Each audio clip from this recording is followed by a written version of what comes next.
ले जा रहे हैं, बाहर खिला रहे हैं, पानी पिला रहे हैं, लोगों को दवाइयां बांट रहे हैं। और ये आम लोग हैं, ये कोई एनजीओ के वर्कर नहीं आता है सब। ये these are very normal people, people like you and me, who going out, who are trying to help people. I think ये नेगेटिविटी फैलाने से कि यार ये हो गया, अब तो सब मर जाएंगे, ये लोग, पता है कौन से लोग नेगेटिविटी फैलाते हैं Tahir sahab? These are those kind of people who themselves don't want to move from their homes. ये एसी चला के और ट्विटर पे बैठ के और फेसबुक पे बैठ के दिन भर लिखना है, गालियां देनी है, खुद ये लोग एक उंगली नहीं उठाना चाहते। So I think these people are negative people. ये बोझ है धरती पे। जो हिंदी में कहावत है, काम के ना काज के दुश्मन, अनाज के दुश्मन है ये लोग, बैठ के खाते हैं। They have no productive life cycle there.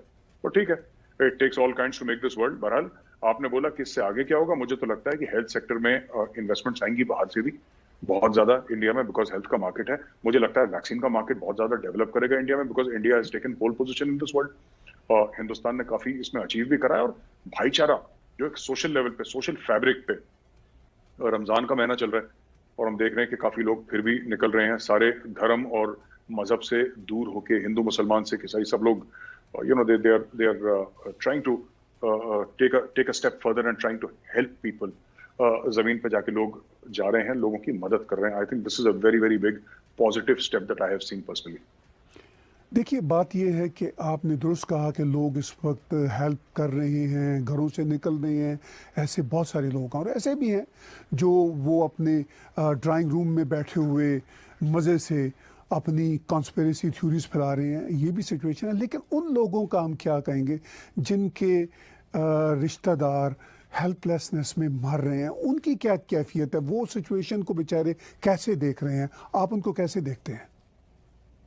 नहीं, मुझे तो बहुत खराब लगता है। मैं कोशिश भी करता हूँ मदद करने की, और ऐसे लोग हैं, ऐसे कई लोग हैं, कुछ लोग नहीं, ऐसे कई लोग हैं जिनके रिश्तेदारों की। मेरा एक दोस्त है, उसका मेरे पास फोन आया था और उसने यही बोला था कि उनके कोई रिश्तेदार हैं मेरे फ्रेंड के, ठीक है, और उनका पूरा जो फादर के साइड की फैमिली है, पूरी की पूरी फैमिली साफ हो गई। 4-5 people died, which is so unfortunate, मतलब सो अनफॉर्चुनेट। और ये वबा ऐसी है जिसने इतनी बुरी तरीके से हिट करा है, दिस चाइनीज वायरस, इसने इतनी बुरी तरीके से हिट करा है कि ये है। और उन लोगों का तो हाल खराब ही है ताहिर साहब, जो आपके सवाल का अगर मैं जवाब दूं, there is a feeling of helplessness among some people, but at the same time we are trying to help. and मैं तो उनको यही कहूंगा कि आप उम्मीद ना छोड़ें, क्योंकि साहब उम्मीद पे दुनिया कायम है, लड़ना है हमें इस चीज से। India should fight back, India is fighting back, India is fighting back. Problem है, बिल्कुल है, कोई मना नहीं कर सकता, लेकिन इसी भारत ने पहले फैमिन देखा है, इस भारत ने पोलियो देखा है, इस भारत ने जंगें देखी हैं, इस भारत ने सुनामी देखा है, अर्थक्वेक देखी है, हरिकेन्स देखी हैं, हजारों की तादाद में मौतें देखी हैं, लाखों की तादाद में मौतें देखी हैं इस भारत में। और भारत उनसे उभरा है, भारत जीता है। और मैं 100% मुझे विश्वास है, पूरा कॉन्फिडेंस है कि भारत फिर जीतेगा, because India has always won Tahir sahab. India हर समय जीता है, इंडिया कभी हारा नहीं आज तक। हमारी जो 5000 ईयर्स की रिकॉर्डेड हिस्ट्री है, और 10,000 साल से पहले जो हमारा सिविलाइजेशन जाता है, जो अनरिकॉर्डेड हिस्ट्री है, प्री हिस्टोरिक, जिसको हम कह सकते हैं, एक तरीके से कह सकते हैं pre historic, India has never lost. India may have felt the brunt of this pandemic, but and में जीतेगा इंडिया, मैं बहुत कॉन्फिडेंट हूं। उन लोगों के लिए my heart goes out to such people Tahir sahab, जो जिनके रिश्तेदार अस्पताल में हैं, जिनको दवाइयां अभी फराहम नहीं हो पा रही हैं, वैक्सीनेशन का कोई मसला है, ऑक्सीजन का मसला है, हॉस्पिटल बेड्स का मसला है। मैं सब समझता हूं कि ऐसी प्रॉब्लम्स हैं, लेकिन वी विल ओवरकम दिस। धीरे धीरे ये चीजें दूर हो जाएंगी, मैं बहुत उम्मीद से हूं। और मैं चाहता हूं कि लोगों से कि ये आप उम्मीद न छोड़ें, it's a matter of 2 weeks maximum. आप देखेंगे 2 हफ्ते में निपटारा हो जाएगा समस्या का। आपने कहा कि ये वायरस वाकई पूरी दुनिया के लिए डेंजरस है। चीन से इसका ओरिजिन हुआ। चाइना ने भी भारत की मदद की बात की है, पेशकश की है। पाकिस्तान ने भी बात की है। कैसे देखते हैं, कोई मदद भारत उनसे लेना चाह रहा है या वो करने के काबिल हैं, या वो सिचुएशन क्या है? देखिए, चाइना मदद कर सकता है, बट हमें ये नहीं भूलना चाहिए कि चाइना ने हमें वायरस दिया। ये जो मौतें हो रही हैं, चाइना की वजह से हो रही हैं। China is the People's Republic of China is responsible for millions of deaths. तो जिस किस्म का वॉरफेयर उन्होंने दुनिया पे छेड़ा है, तो उन लोगों ने करा है ये, क्योंकि चाइना में इतने लोग नहीं मरे जहां से वायरस शुरू हुआ। लोग यहां तक कहते हैं कि शंघाई में वायरस नहीं गया, बीजिंग में वायरस नहीं गया, जहां पे था, ठीक है, वुहान में, वहीं पे उन्होंने कैद करके रख दिया। अब जो भी उन्होंने करा, what ever they did, I am not aware, but the fact of the matter is कि चाइना में इतनी डेथ्स नहीं हुई जितनी इटली में हो गई या कहीं और हो गई।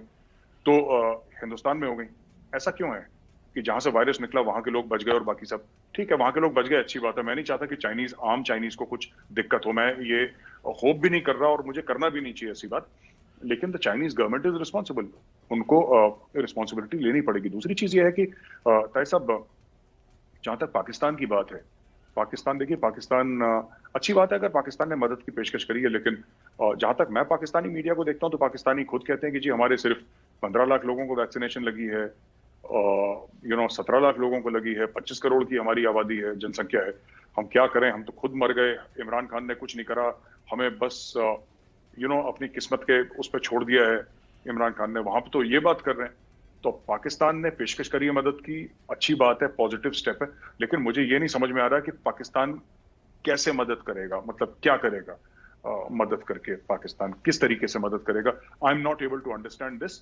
आई एम नॉट सेइंग दैट ये बुरी चीज है पाकिस्तान ने, मैं तो कह रहा हूं अच्छी बात है, नेबर्स की हेल्प के लिए आगे आना चाहिए, बढ़ना चाहिए, पाकिस्तान आगे आए, लेकिन कैसे करेगा ये मुझे क्लियर नहीं कि पाकिस्तान मदद हमारी करे, वो ऐसा क्या करेगा। या पाकिस्तान बोले कि जी हमारे पास वैक्सीन है, वैक्सीन नहीं है, ऑक्सीजन दे दे, ऑक्सीजन सिलेंडर्स की कमी तो, या हॉस्पिटल तो उड़ के नहीं ला सकता पाकिस्तान यहाँ पे, क्योंकि पाकिस्तानी खुद ही आते हैं इंडिया में इलाज करवाने के लिए अपना। अभी वीजा बंद हो गया, वरना इधर ही बैंगलोर में आते थे बॉम्बे इलाज करने के लिए। तो मुझे नहीं समझ में आ रहा पाकिस्तान मदद कैसे करेगा, लेकिन पेशकश करिए, अच्छी बात है, it's good, it's a positive step. आपने बात की वैक्सीन की, आखिर में दो एक बातें जो मैं टच करना चाहता हूँ वो वैक्सीनेशन के हवाले से है। भारत ने पूरी दुनिया को वैक्सीन दी, हमने कनाडा में वो वैक्सीन रिसीव की, अब कनाडा ने पेशकश भी की है, what ever way Canada could help back. तो अब जो वैक्सीनेशन की सिचुएशन है, बहुत सारा मीडिया वहाँ पे भारत में और वही पॉलिटिकल पार्टीज़ ये भी कहती हैं कि पहले हमने अपने घर में तो सबको वैक्सीनेशन दी नहीं, हमें अब वैक्सीनेशन की कमी हो गई है, अब हम स्पुतनिक मंगवा रहे हैं और दूसरे कंट्री से वैक्सीन मंगवा रहे हैं। तो इस वक्त और आने वाले दिनों में आपको क्या लगता है कि वैक्सीन्स की प्रोडक्शन की भारत में क्या सूरत है और वैक्सीनेशन लोगों के बाजुओं तक पहुंचे उसकी क्या सिचुएशन है?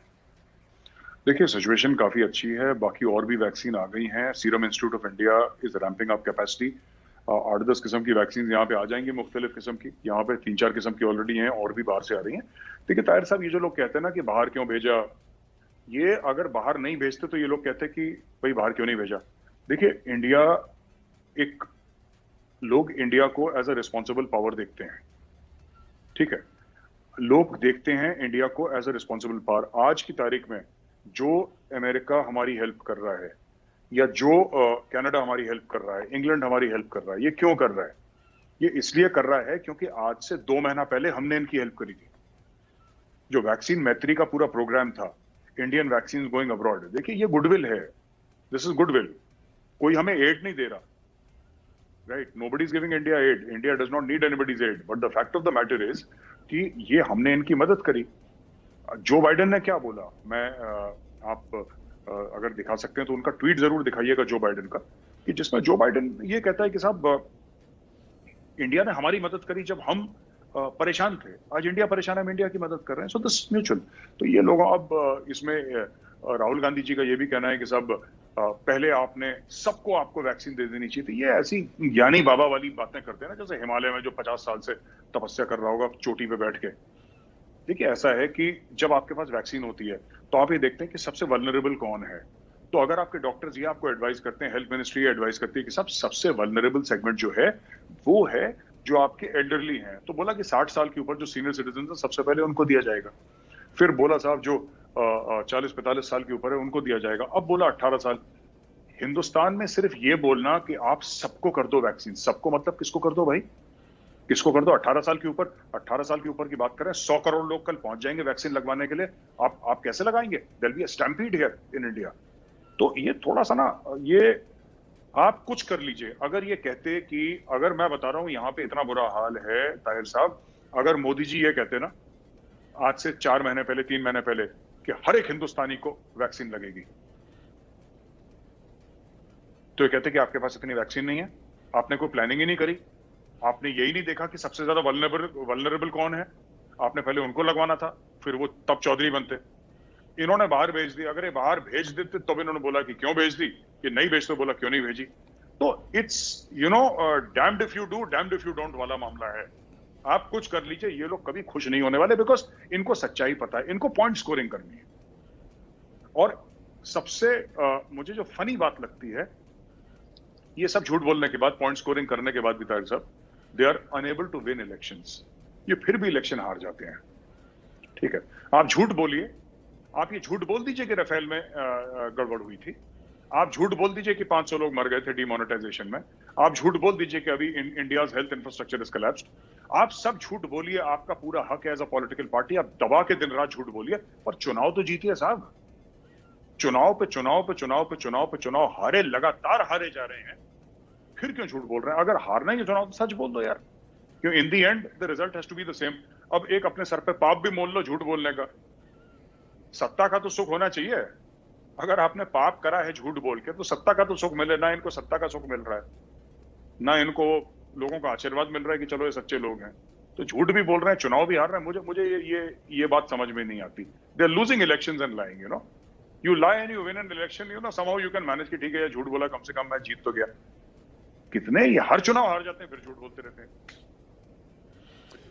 आपने वैक्सीन की बात की, तो यहाँ हमारे कनाडा में जहाँ बहुत कम पॉपुलेशन है, मेरी एज 58 है और मैं जिस इलाके में रहता हूँ वो हॉट स्पॉट नहीं है, तो मुझे अभी वो वैक्सीन जो मैं चाह रहा हूँ नहीं मिली, चूँकि मेरी अपने हार्ट की कंडीशन है।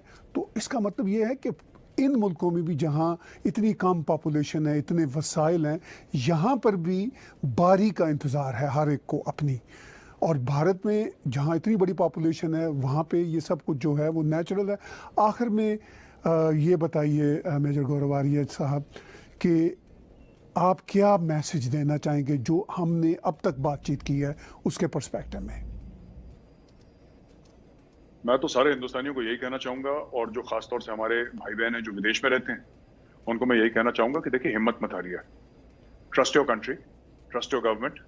पूरी कोशिश की जा रही है। हाँ, चूक हुई है, इसमें कोई डाउट नहीं है, बिकॉज नथिंग इज 100% परफेक्ट। लेकिन अब आप देखेंगे कि किस तरीके से सिचुएशन इंप्रूव होगी, और मैं हफ्ता 10-15 दिन की बात कर रहा हूँ। Within 15 days you will find a drastic improvement in the situation. So, और सोशल मीडिया के रूमर्स को आप बिलीव ना करें। इसमें दुश्मन की भी ताकतें हैं, इसमें कॉन्स्पिरेसी थ्योरिस्ट भी हैं बड़े सारे, इसमें पॉलिटिकल पार्टीज के भी गेम हैं, तो सब मिला जुला जो आपके व्हाट्सएप ग्रुप्स में आता है। So don't believe everything. Yes, there is a crisis situation, there is no doubt, कोई शक नहीं है इसमें। Yes, the health infrastructure in India, infrastructure जो है हमारा, it is under great deal of strain. लेकिन there are positive stories coming out every day, and you will see within 1 or 2 weeks, maximum 15 days, मैं कह रहा हूं, ज्यादा से ज्यादा 15 दिन, आप देखेंगे सिचुएशन ड्रास्टिक इंप्रूवमेंट की तरफ जारी हो सकता है। उसके पहले ही हो जाए, और फिर ये जो राजनीतिक मेढक हैं, ये पॉलिटिकल फ्रॉग्स एंड टैडपोल्स जो बारिश के समय निकलते हैं, ये फिर गायब हो जाएंगे, जैसे डिमोनेटाइजेशन में गायब हो गए थे। अब कोई बात नहीं करता। सीए एनआरसी में निकले थे, टर इन्होंने करा, गायब हो गए। अब कोई बात नहीं करता सीए एनआरसी की, है ना। राफेल के बारे में आप कोई बात नहीं करता। अब ये कोविड के बारे में बात नहीं करेंगे, क्योंकि ये चौथा मसला पकड़ के उसके साथ they will start flying with that issue. So I would request everybody in India and abroad, all Indians, जो भी भाई बहन है हमारे, आप बिल्कुल आराम से रहिए। Yes, there is a problem, but people are working 24/7 to solve that problem. सब लोग लगे हैं इसमें। ऐसा नहीं है कि परेशानी है, लोग मर रहे हैं सड़कों पे और सब लोग घर पे आराम कर रहे हैं, ऐसा नहीं है। लोग सोए नहीं है, दिन रात काम कर रहे हैं। इंडियन एयरफोर्स के जहाज उड़ रहे हैं, उतर रहे हैं throughout the world. Indian transport aircraft are going around, oxygen के टैंकर्स वापस ला रहे हैं, चाहे सऊदी अरेबिया से ला रहे हैं, चाहे यूएस से ला रहे हैं। They are landing in India even as we speak. रात रात को पायलट्स फ्लाई कर रहे हैं। नोबडी स्लीपिंग एट नाइट, कोई नहीं सो रहा यहाँ पे। जो डिसीजन मेकर है वो रात को नहीं सो रहा, जो डिसीजन इंप्लीमेंट करने वाला है वो नहीं सो रहा। जब तक India comes back to normal, nobody will sleep, nobody will rest, and we will see better days. 15 दिन की बात है, कीप द फेथ। बहुत ही आखिर में एक बात मुझे अभी याद आई, ज़रूर टच करना चाहूँगा। जो बात ये कॉन्स्पिरेसी थ्योरिस्ट नहीं सुनना चाहते, जब उनको बताई जाती है रैशनैलिटी की बात, तो वो फिर कहते हैं जी ये गोदी मीडिया है। तो ये क्या एटीट्यूड है? देखिए साहब, ऐसा है कि जो इनकी बात ना माने वो गोदी मीडिया है, जो इनकी गोदी में ना बैठे वो गोदी मीडिया है, जो इनकी बात में हाँ में ना हाँ मिलाए वो गोदी मीडिया है। राइट? मैं ये बात कहना नहीं चाहता क्योंकि मैं टीवी इंडस्ट्री से हूं, और मैं ये बात कहना नहीं चाहता, वरना काफी लोगों को दिल में आग लगेगी। I don't want to say anything controversial. ये बड़ा पॉजिटिव किस्म का आपका प्रोग्राम रहता है ताहिर साहब, so I don't want to make it negative, but ये गोदी मीडिया वाली ये सब चीजें बकवास की बातें। देखिए क्या गोदी मीडिया है? अगर ये एक गोदी मीडिया है तो जो बाकी साफ मीडिया है, जो आप कहते हैं कि साहब गोदी मीडिया नहीं है, जो सच्चे में जो ईमानदारी के जर्नलिस्ट हैं, जो ईमानदारी की पत्रकारिता करते हैं, उनसे बोलिए कि आप डिमोनेटाइजेशन की बात क्यों नहीं कर रहे आजकल? आप सीए एनआरसी की बात क्यों नहीं कर रहे? आप राफेल की बात क्यों नहीं कर रहे? क्यों? इवन फार्मर्स की बात छोड़ दी। बिग ने अरे उनकी तरफ से फार्मर्स, उनकी तरफ से बाहर में जाए फार्मर्स, उनको क्या फर्क पड़ता है फार्मर्स से? साहब they don't care about farmers. Farmers अभी भी सड़क पे बैठे हैं, ये कोई बात ही नहीं कर रहे फार्मर्स की, क्योंकि इनको पता है इनके प्रोग्राम की टीआरपी नहीं आएगी। इनसे बोलिए ना, जो इनका दिल धड़कता था आज से 3 महीने पहले, 4 महीने पहले फार्मर्स के लिए, इनका दिल धड़कना बंद क्यों हो गया? कितने लोग हैं जो फार्मर्स के प्रोग्राम अपने टेलीविजन चैनल्स पे दिखा रहे हैं, वो बड़े बड़े पत्रकार जो धीरे धीरे हिंदी में बोलते हैं। मैं उनसे जरा रिक्वेस्ट कर रहा हूं, हाथ जोड़ के मेरी विनती है कि भाई साहब दिखाते क्यों नहीं? आप दिखाइए ना जरा फार्मर्स पे, इनको पता है। ये क्यों नहीं दिखाते मैं आपको बताता हूं, क्योंकि कोविड का देखना चाहता है दर्शक। ये फार्मर का दिखाएंगे लोग, चैनल बदल देंगे। इनकी टीआरपी आजकल बंद हो रही है कुछ समय के लिए, लेकिन ये आप देखेंगे कि ये नोबडी विल वॉच देम, कोई देखेगा नहीं। तो ये दीज पीपल आर, जैसे पॉलिटिकल वल्चर्स होते हैं ना, वैसे मीडिया में भी वल्चर्स हैं। ये वेट करते हैं और ये बुरी खबर को बनाते हैं। तो ये इस टाइप के लोग हैं। They are not to be taken seriously, they have been discredited by the people of India. और ये गोदी मीडिया, ये मीडिया, वो मीडिया, नोबडी बॉदर्स, इनका कोई फर्क नहीं पड़ता। और ये बोलते रहें, ताहिर साहब ये 10 बार बोले गोदी मीडिया, गोदी मीडिया, गोदी मीडिया, इनके कैंडिडेट ने फिर चुनाव हारना है 2024 में। मैं आपको आज लिख के बोल रहा हूं, आप नोट कर लीजिए, 2021 में हम लोग हैं, ये 2024 में जो इनके जो भाईजान है ना, ये फिर हारेंगे चुनाव, क्योंकि इन्होंने इतनी नेगेटिविटी फैला ली है कि अब लोग त्रस्त हो गए इन लोगों से। बहुत बहुत शुक्रिया मेजर गौरव आर्या भाई। आज हमने इसलिए बातचीत कोविड के हवाले से की